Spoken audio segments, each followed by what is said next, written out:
Have you ever poured your whole heart into something?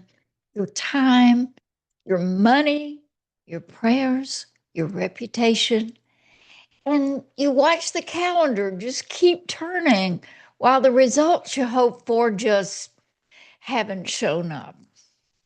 You believed you were supposed to do this. You did the hard work and you made the sacrifices that nobody saw. And now you're standing in this strange in between place and you're wondering if you should keep going or change directions or just quietly walk away.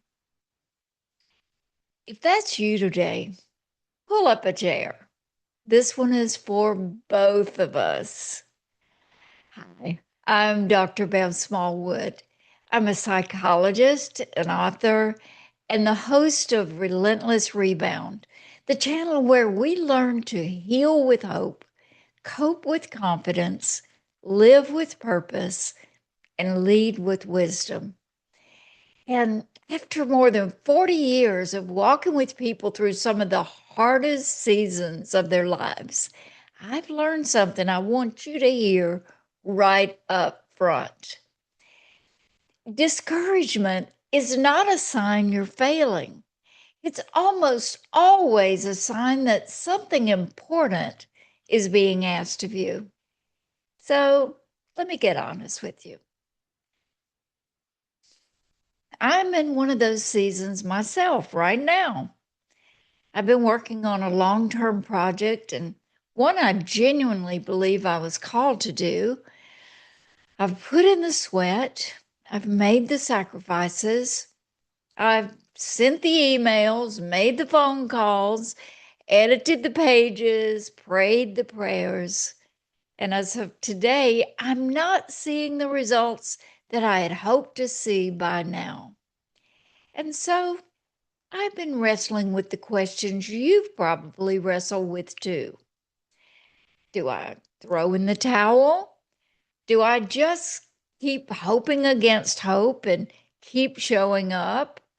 Or is there a wiser third way that I haven't thought about? So I've sat with that. I've journaled, I've prayed, I've let myself feel the disappointment instead of dressing it up.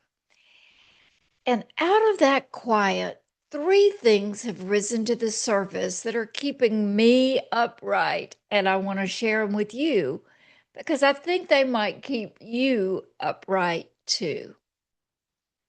Three letters, tiny little word, but a world changing perspective. When discouragement starts whispering, it almost never tells you the truth in full sentences, uses fragments. It's not working. Nobody cares. You don't have what it takes. Notice what's missing? It's the word yet. There's a vast emotional and spiritual difference between this isn't working and this isn't working yet. The first one's a verdict. The second one is a status update. Researchers in the growth mindset world have a name for this, and they call it the power of yet. So when a child says, I can't do math, and a wise teacher says, can't do math yet, something shifts. The door swings back open. The story is not finished. So here's a small assignment for both of us today. Listen for the sentences you're saying about your situation, and every time you catch one of those flat, final sounding statements, slip in the word yet onto the end of it and see what happens to your shoulders. So the business hasn't turned the corner yet. The relationship hasn't healed yet. My health hasn't come back yet. Word doesn't promise you a timeline, but it does refuse to let discouragement have the final say. And here's the second thing: recognize what's happening underground. So, the second thing I want to point out is this: it's like when you plant a seed in the ground. What do you see for a long time? Mm, Nothing. Absolutely nothing. And if you didn't know better, you'd declare that seed was a failed investment. You watered it, you tended it, you protected it, and the surface of the soil looks exactly like it did the day you started. But underneath, where nobody can see, there's furious activity. That seed is splitting open. Roots are pushing down through the dark and they're finding their footing and they're locking into the soil so that when the green finally breaks through, that plant can hold its weight and bear its fruit. Now, if you dug that seed up too early to check on it, you would interrupt the very process that makes the harvest possible. I read about the Chinese bamboo tree. And it's an interesting example of what we're talking about. You plant it, you water it, year one, nothing. Year two, nothing. Year three, nothing. Year four, still nothing. Then in year five, in a span of about 6 weeks, that bamboo can shoot up 90 feet. So the question is, did it grow 90 feet in 6 weeks or did it grow 90 feet in 5 years? Both, of course, but the visible part was the last part. So that's what happens when it looks like nothing is happening on the surface of your life right now. And that may be the time for the most important invisible work of your whole journey. Characters being deepened, skills are being sharpened, relationships are being prepared, and your roots are going down so that what comes up can stand. Don't pull up the seed. And here's the third thing to remember: remember the why. Just remember why you started. Discouragement has a sneaky way of making us forget. It crowds the screen of our minds with what isn't working, and it crowds out the original calling that puts us on this path in the first place. And so I've been asking myself, and I want to ask you as well: why did we begin this? Whose life did I picture being changed by it? What was I sensing from God, from my own deepest values, from the wisdom of people who know me when I said yes? Has any of that changed? Hmm. Because here's what I find almost every single time I do this exercise: the why hasn't moved. The circumstances may have gotten harder, and the timeline may have stretched longer.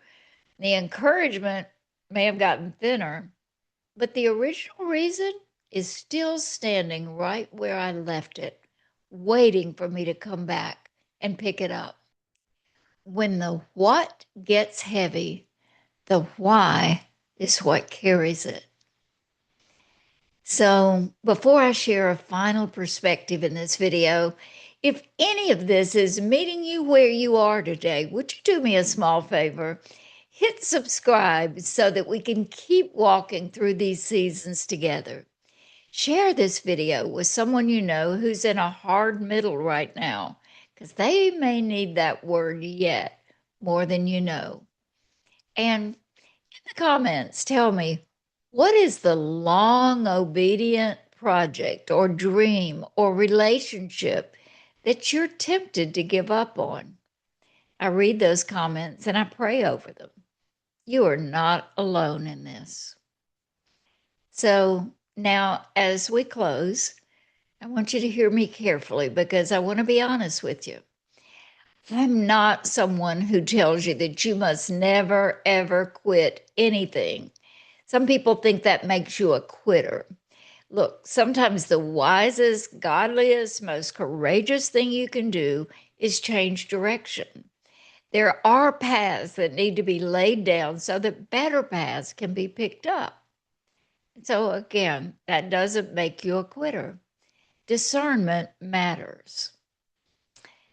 But if this thing, this calling, this work, this relationship, this assignment is something God and your own heart have genuinely called you to, you'll be empowered to see it through, not by gritting your teeth, not by white knuckling it, but by staying deeply connected to the one who started it in you at the beginning, and by refusing to let the silence of the in between convince you that the story is over. So, as we always say, keep going, keep growing. Hey, don't stop. Keep working on the things that will need to be in place when the season of harvest finally comes.